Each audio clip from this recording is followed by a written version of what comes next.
Hey folks, Dude here, coming at you on Thursday, September 17th.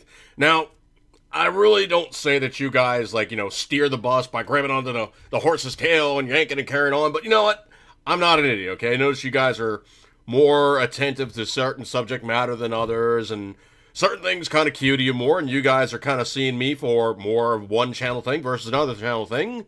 So of all things, you guys were really, really riffing on and enjoying and making lots of comments about the ramen video. Now, case in point, noodle ramen, basically being the Marichan or the Nissin or, Billy Bob's or whatever, pretty much all you really got is you got a package of noodles and a little flavor packet. Now, they can say it's chicken, and I know it is barely chicken, okay? It's pretty basic stuff, okay? Pretty much it's just kind of monosodium glutamate flavor. That's pretty much about the size of it. So anyway, the length, depth, and breadth of this stuff is essentially, I usually use 2 packs to get enough noodles on board and make it worth my time. Usually, I'll throw a couple of eggs in there, and I'll let the eggs kind of set up a little bit, and I'll, knock them down to, larger pieces. I don't just boat motor the crap out of them and turn them into egg drop soup. That, to me, just like liquid snot. I don't get into that at all, man. I do not like egg drop soup for that very kind of, just like icky, snotty, kind of stringy egg thing all going through it. It just doesn't, I really just don't like it. It's kind of icky to me. So, anyway, the length, depth, and breadth of my preferred version of ramen is usually, of course, you're going to have the base element of the ramen, the flavor pack, or, and this is kind of really one of those cool things.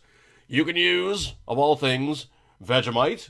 You could use, of all things, Marmite, or you could actually go very, very, very traditional, and you can simply just, where did that one go? Come on, where your hut? There it is. Come here, you. You can go very traditional, and you could just simply use some Bovril. Or you could just use concentrated, soup base of some form. Basically bouillon or, any of those things you find on the shelves. You could basically make it taste like anything at all.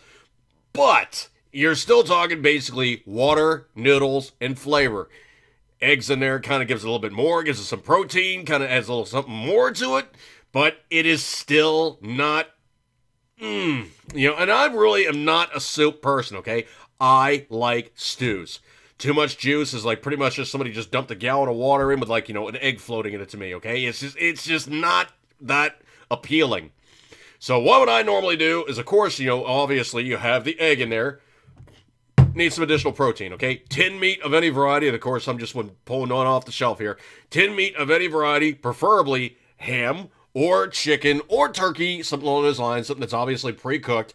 Just nip it up in little pieces, throw it on in there, bing, bang, boom. Okay, so now you basically got something that's starting to get better. Now, what can you do to kind of kick it up a bit more? Well, obviously, if you're thinking Asian soups always have some form of mushroom in there. Cloud ear, or, any of the other kind of crazy-looking, just really bizarre-looking Japanese and Chinese mushrooms. There's all kinds of varieties. This is easy, simple, stupid, and it's on your shelf for about 60 cents, 70 cents a can. Done. Okay, now what else can you kind of add to it to really kind of, All right, if you're thinking Asian, there's no way you're going to get around not utilizing water chestnuts. Now, the coolest thing about a water chestnut is you can bake it. You can broil it. You can boil it. You can fry it. You can bake it. You can do anything in the world to it. It will still have that wonderful, nutty crunch. You can do anything to water chestnut. It will never, ever, ever give up that crunchy texture. It is a nice thing if you do it in slivers. Kind of gives it that good mouthfeel thing. It's getting a little flavor in the background. It's kind of cool. Obviously, you could throw, in place of Spam, you could throw some tofu in there. Tofu is so neutral. It has kind of almost like a little twangy, kind of a little bit of a yogurt thing in the background, but it really is pretty neutral in terms of flavor. Turkey is too. It's really not the most flavorful of things. Chicken kind of stands out a bit.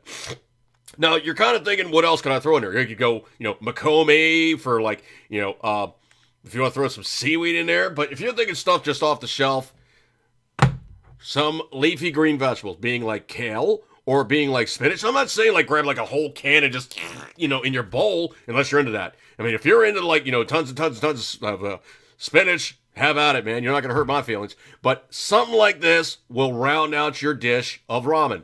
Now, I'm not saying like gobs of this stuff. You mean if you basically pull like, you know, like a pretty good, like, you know, normally you'd be put in your chicken gum, but pretty like, you know, about a tablespoon or so per bowl. You know, just kind of just let it open up and let it, you know, kind of like unfold and pick up some of the heat and pick up the flavors and kind of add its own little thing in there. Dump the water out. Don't add the water with this stuff into your soup. It's just going to, no, it's going to turn green and be icky, okay? It's not split pea soup. You don't want to do that. Okay, so you now have kind of dressed it up a bit more. Now, what do I normally also really cue on in terms of flavor, man? I am a huge, huge, huge Asian fan. Mediterranean, all those kind of things, you know, the harissa, and all those, you know, really cool Arab and Israeli food crossover flavors. There was the zahatar or something, you know, like that spice mix, the sumac. I mean, all that stuff. It just hits me exactly where I live. I adore that stuff. All those really complex and really intense flavors, you know, garam masala, you know, all the really deep, intense, and serious Indian stuff. All those really complex, just 50 different things all coming at you at once. I adore that stuff. That is amazing. Now, what is those really kind of cool contrast to me is, of course, you guys have seen it in every possible iteration on planet Earth, but the bird sauce, okay? Sriracha. Sriracha is essentially just a very good California chili, which has an Asian flair. I don't know how they managed to make that work, but it has a very Asian, you know, kind of a, you know, a spicy pepper thing going on. Lots of garlic with a sweet balance to it. This stuff is freaking phenomenal. I will use this place and stuff, you know, in place of black pepper. Guaranteed, man. This stuff goes in my eggs. It goes in my food. It goes on my food. I adore this stuff. With breakfast, man, it will make anything better. Turn your stuff red with bird sauce. Trust me, you will not be unhappy. So what else can you also do besides, you know, all these other things I brought about? Basically, a really seriously intense flavor profile that you can just basically dump out of a bottle. And I'm just basically grabbing the Sanji variety, but this stuff is really good. The Sanji Thai peanut sauce. Now, it actually does have a little bit of body to it. I mean, it's actually a little thin. You really got to shake the crap out of this stuff because it does separate pretty good. But Thai sauce with that ginger and with that, the little bit of heat in the background, of course, the peanut, okay? It definitely does have peanut butter in the sauce. And that's the contrast, man. You have the peanut, you have the garlic, you have the ginger, or galangang, which is their version, lemongrass, all these wonderful flavors combining. Oh, man, you want to talk about a bowl of soup that's going to kick your ass in all the best ways possible. You throw some of the sriracha in there, you throw some of the Thai sauce in there with all these other things, you have got, my friend, a bowl of ramen that is to be envied.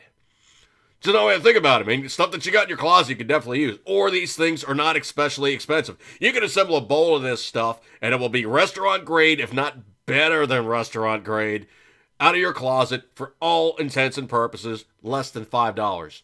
And I'm talking like basically like, you know, you basically use half the can of Spig. You can find this stuff on sale for about $2.50. Sometimes you'll find it less. You find the treat variety, which is less. You find like the name brands, which is less. Walmart version is less. I think I want to stick with Spam though. But all these things, if you add it to your bowl of ramen, will make your bowl of ramen so much more than the baser element of just, well, ramen, okay? So you guys got to think along these things logically about all this stuff that can become part of your palette of colors to make your bowl of ramen even better than just a bowl of ramen. I'm going to bring up this one, folks. Eat good, keep it centering. As always, you know you love it. Flavor is your friend. Don't be afraid to use flavor. Good times. See you guys.